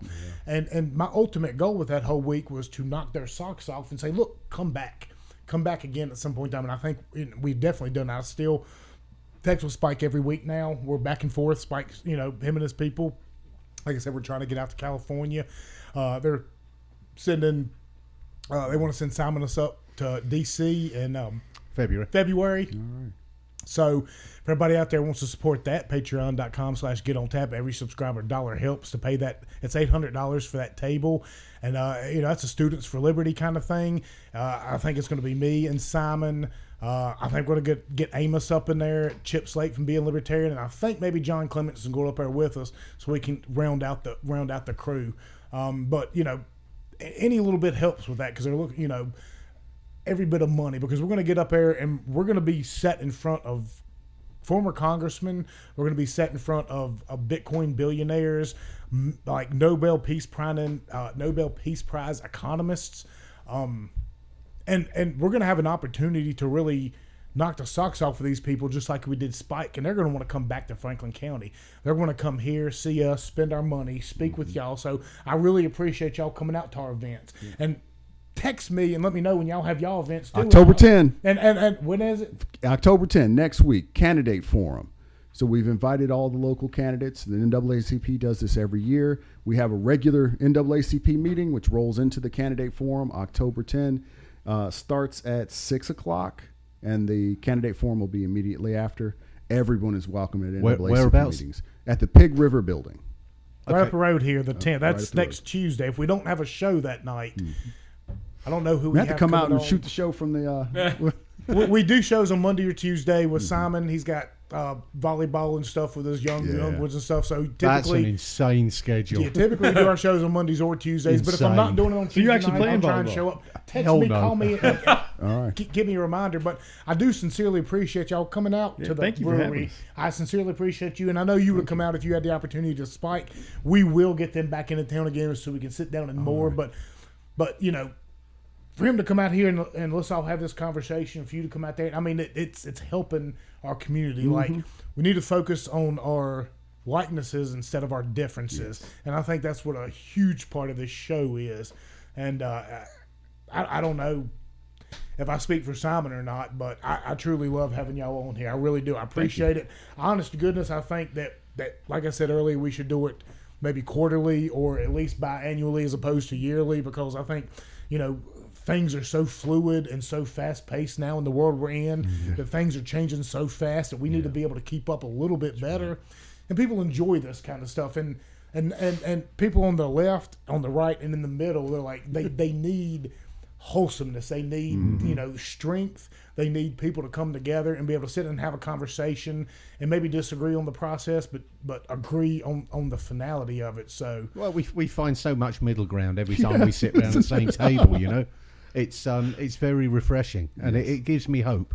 Yeah. We challenge each other, and we both become smarter or stronger. Yeah. Yep. Yes. all right, one more. I'm going to do a gotcha before we get out of here real quick. It's just going to be a real quick gotcha. That's a dirty trick. Now this guy's got he's got a very interesting name because he's kind of like Chris, Jamal Bowman. just recently yanked a fire alarm. I want to know what y'all's thoughts on that is. I want to know because my thought, and Yes, this he is did. just right off the bat, either he's malicious and causing an insurrection, or either he's not smart enough to figure out the intricacies of a fire CCTV alarm. or So real surveillance. quick, gotcha. I want to know the gotcha. I want to go to the gotcha. What do you think on that? It is. They got him. We'll see completely when they release the video, because right now I've got the still image. Yeah. So he But the still said- image, there's no sign in the window, and they showed a sign in the window 2 days later that had an explanation, but that sign wasn't right, there in the because video. what he said is he was trying to get out, thought he was a swipe. So if we see him But come on, man. there's no way this is going to look good for him, because You know what a fire alarm looks like. Come on. either man. he is Come far on. side stupid, can't get out of the Yeah. door correctly, or he was malicious in pulling the fire alarm. And I think the video is going to show us. Right now, I think everybody's doing exactly what they should. People are calling it out. They're showing the video, and Now What they're benefit, acceptable. what Now they're benefit would he acceptable. gotten from pulling the fire alarm? the idea is that he would have delayed the vote to the point where the shutdown would have had to happen, and then they could have blamed Republicans. Oh, well. So that's what the thinking is. In which case, absolutely, the guy is going to be in trouble, and we've already got a path on how to arrest people for doing this kind of problem. Malicious So or incompetent. But then it's again, either look, I've got- malicious or stupid. Look, and and neither the are video will acceptable show as, us. as a leader in this. Ah, But either way, stupid's I've got- okay. I've got I don't- so many arguments. Like I'm Marjorie not gonna Taylor get mad Greene at is pissing stupid. me off right now. Like there's so many people out there we could talk about. We'll go ahead and we'll save that for the next one. Simon. My opinion on that, I suspect it was malicious. I just But just admit it. Just admit it. That's all I want you to do. Either way, it was I would stupid. forgive It you. was stupid. I would Yeah. forgive you if you Yeah. if you just said, You you know had what? to know how many cameras were in this Yeah. place. I would He forgive just you. watched the January. They had Yeah, angles of exactly. everything. I would forgive And you. he's Exactly. like, We're no one talking will see about- me do this. If he would have just come out and said, you know what, I was trying to screw their stuff up, I would have said, hey, Respect. At least you admit it. And you know what? You made a mistake going about yourself. I don't think there's no respect. It There's was no stupid. respect. You could throw the little. It was stupid, but hey, look, to the you're video. doing everything you in your mind. You're doing everything you can do for your side. You know what I mean? Like that's not for his side. Would be going out and speaking on behalf of his could people. be, That's but I what mean, he's but at. like, look, in his defense, like maybe who knows what's going on in his head. Either way, he did it. I could forgive him a lot easier if he would just say, "Man, I've screwed up." Instead, you get 2 days later this nonsense response. Like, why did you take 2 days to tell you couldn't figure this? You know, and he's not the only one. Look, there's plenty of other stupid congressmen and congresswomen and senators out I there. misspoke. We can go into Mitch McConnell. We can go into all kinds of them. We'll do this on the next one because I know good and well we're going to have another one. Maliciously stupid. How's that? Maliciously stupid. All right. I have been that myself, so I ain't gonna get too mad at him. As far as that's concerned, and I know good and well we didn't get to touch on a lot of the things we wanted to. That's the beauty part about this show is we're going to do it again. But as far as we're concerned, patreon.com/getontap. If you want to subscribe to us, it's going to help us get to DC here in the next few months. It's going to help us, with the equipment and stuff. You're supporting us. And then we take this money and we support it back into the community like nights like this. We go and, buy a bunch of food and alcohol for us to come in here and hang out and spread ideas. It helps us with other things, we spend our own money on this kind of stuff, and we certainly appreciate all the support. We support the people, even the people with fringe benefits out there. If you buy us a beer when you see us out in public, that helps. You see us out there and, you buy our meal or whatever. Buddy's Barbecue, Rocky Mountain Burger Company, they've been massive supporters of this show. Not as far as just handing us money over, but I went down this past weekend, Rocky Mountain 150th. Brian, I saw you, Darnell. We didn't see you.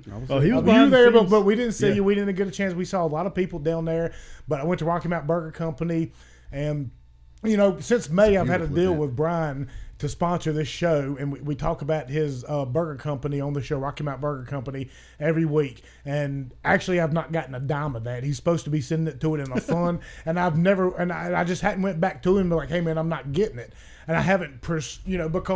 A big reason is we went down there on Saturday and I ordered a double Crown and Coke and I get a double Coke and Crown. So and so that kind of influenced me for the weekend. So I don't hamper or heart on him not paying that whatever a month he's going to. I still shout him out. I'll say he's a good guy. He's a great guy. I have been at different restaurants at night, and he's like making his rounds. I'm like, gang, you're at He supports local, Anastasia's, you're too. He at gets Jose's, around. you're at He El gets Rio. I'm around. like, Yeah, that's Brian- a good product, good owner. He like, is. He's of a good. business. Him and Buddy are the same way. We Buddy's the saw same way. Buddy I've seen down- Buddy in several places. Yeah, we saw Buddy Rocky Mountain Smokehouse downtown this He past was at weekend. Anastasia's. He was at Anastasia's when we saw him, but he had his. Okay, food maybe I'm truck getting them set up. confused. Maybe I'm thinking of Buddy. Both of them are. I've seen Both- you. I have a feeling you've seen both. Hustlers. Both of them are. Yeah, absolutely. It's a Rocky Mountain Smokehouse and Rocky Mountain Burger Company. You know, they're not official sponsors of this show, but Buddy throws me a bone when I ask him. Brian throws me a bone when I ask him, and I don't ask for anything. But like I said, Brian, we have an agreement him to pay me every month. I've not since May. I've not collected.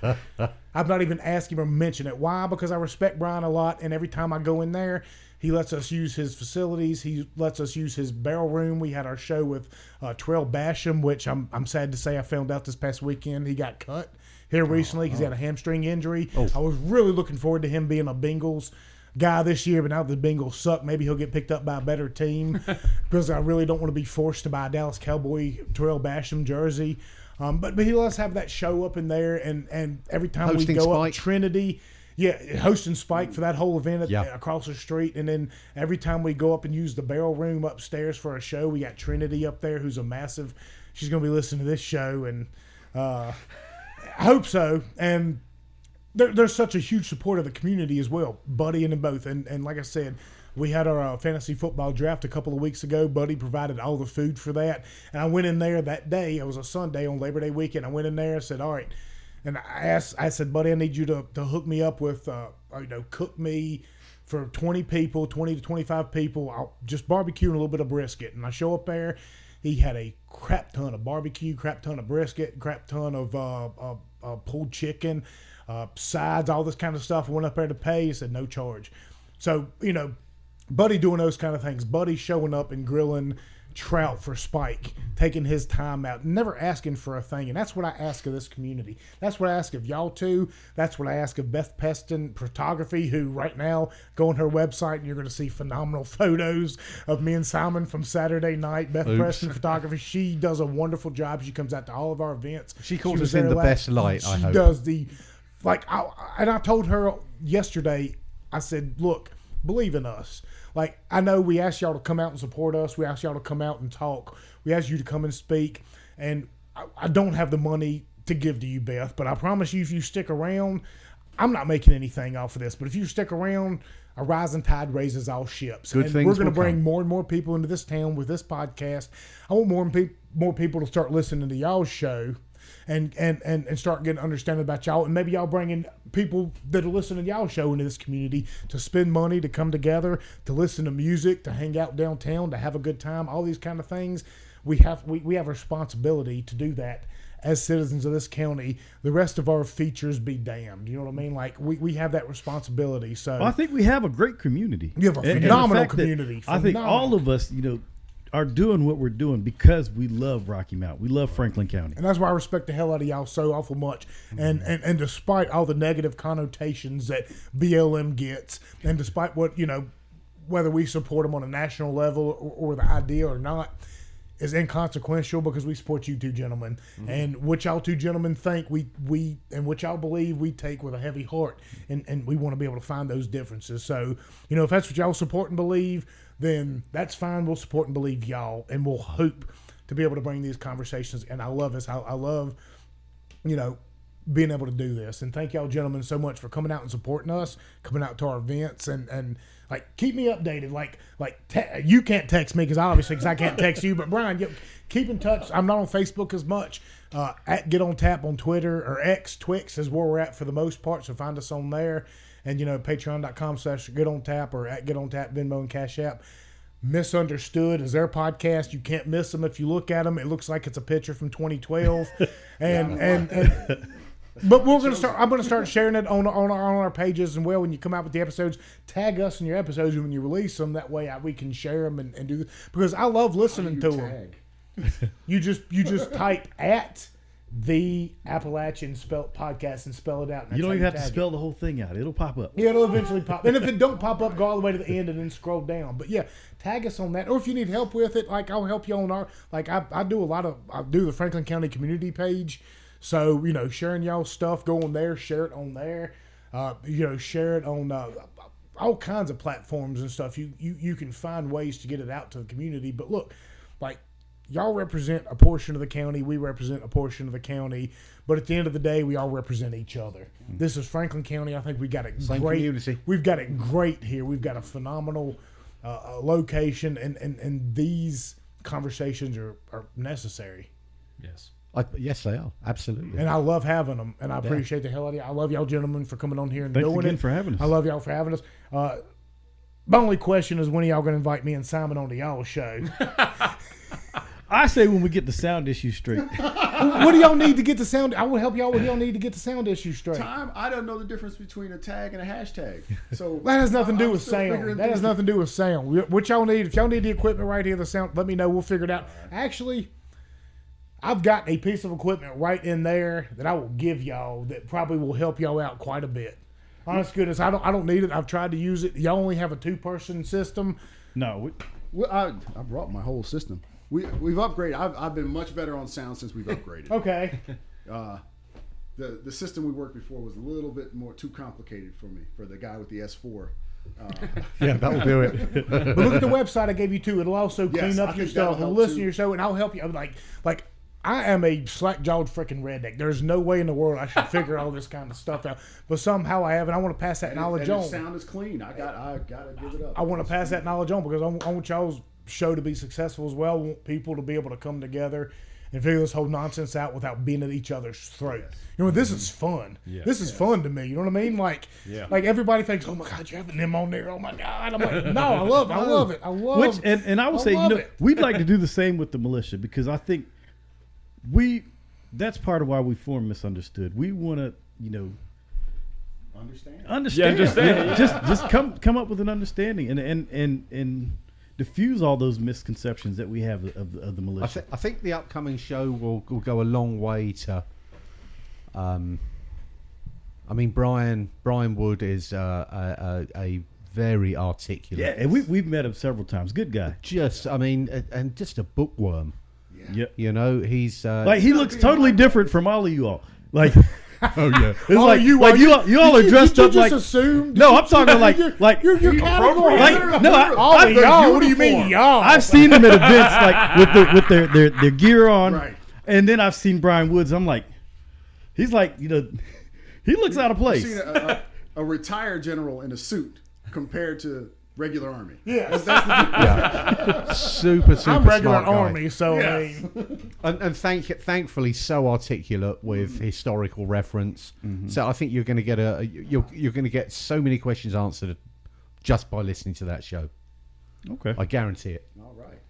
well, I think we went long enough here. We might be able to split this show up into 2, which I think we're going to do again. Gives us some wiggle room, right? Give us a little bit of wiggle room. And last time, like I said, I released it about a month apart, and like I said, it was really controversial in the second go round. Not a peep, but I'll probably release it maybe back-to-back weeks. But we do have Don Johnson and the Beyond the Dark Paranormal people coming on here in the next Just few before weeks. Halloween. That's going to be a good Halloween show. We got the militia guys, and I'm hoping to reach out. I like to reach out to Beth Macy and get her on here and do the dope sick thing. We've got the guys from Sayside Tactical that are on the wire, but we got a lot of good people coming up here in the near future. So, keep tuning in. Definitely go find Misunderstood. Look for the picture. Follow us, and we'll be, posting updates about them whenever you tag us. Do that kind of thing, and we'll do that. But Patreon.com/GetOnTap one more time, at GetOnTap, Venmo, and Cash App.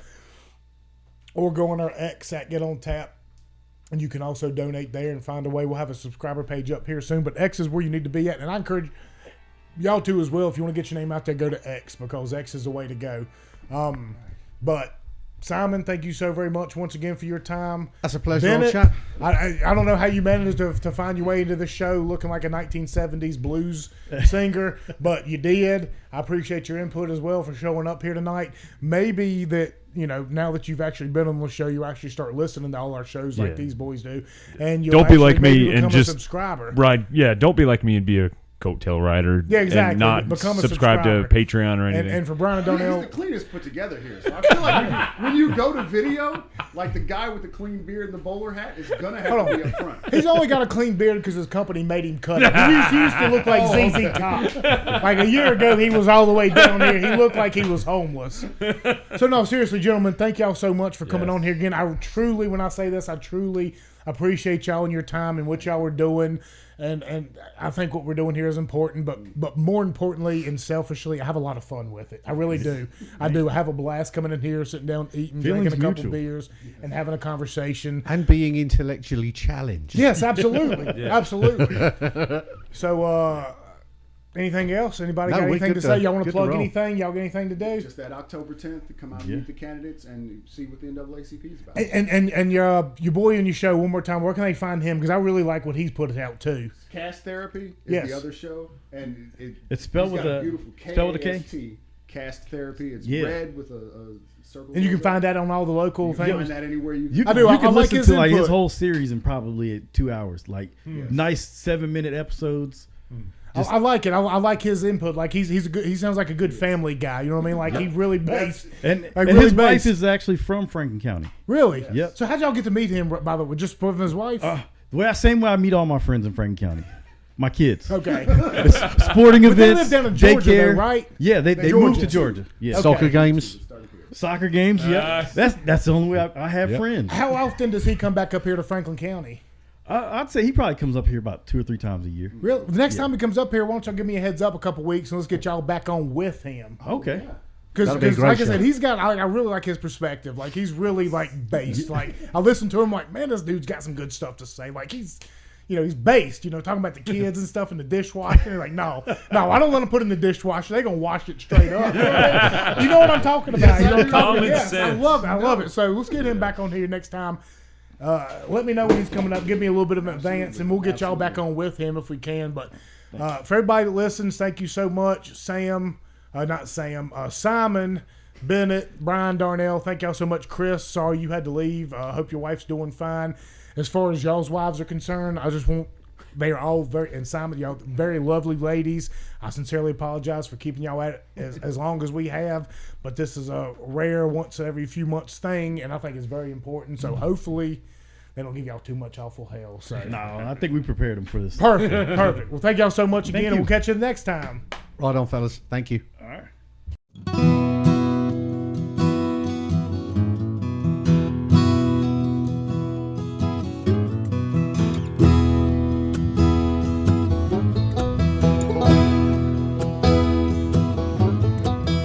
He didn't signal while changing lanes. They pulled him over, found her cocaine. She said, I love you. Yes, I love you forevermore.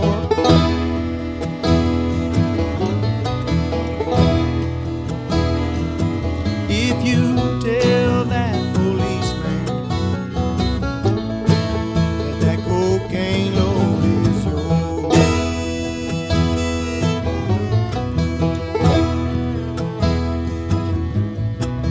he spent time locked up. She ran around. Everyone knew it. Small country town. While he lay rotten, Lord, she was blowing on his door.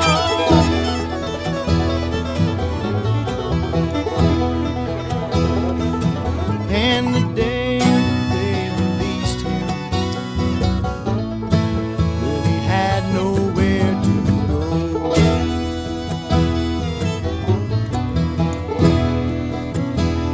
Lord, and it's ashes to ashes, and you know it's dust to dust.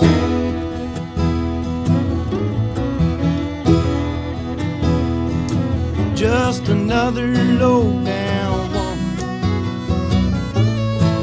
that a man can't trust.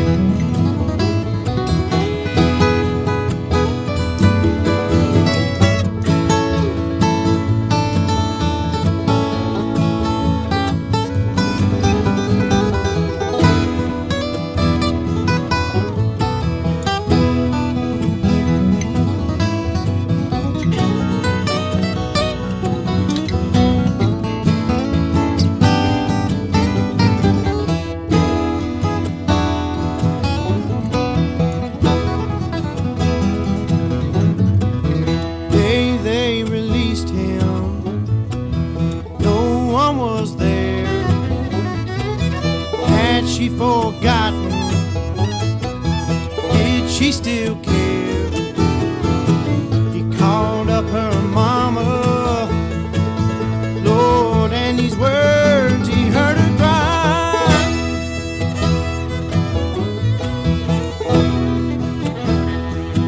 Lord, that no good daughter of mine spend all your money on cocaine, overdosed and died.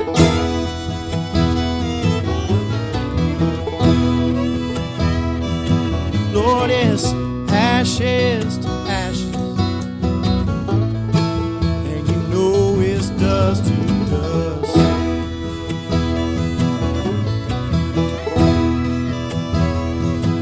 Just another low down woman that a man can't trust.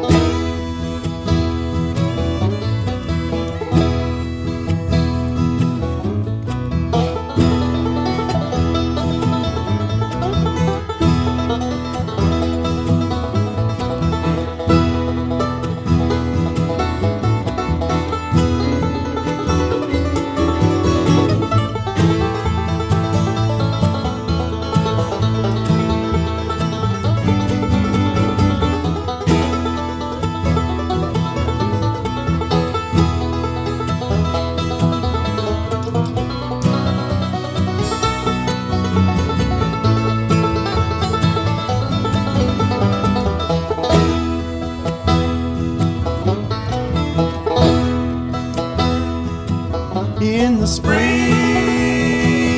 one sunny day, my good gal left me and she went away. Now she's gone, I don't worry, because I'm sitting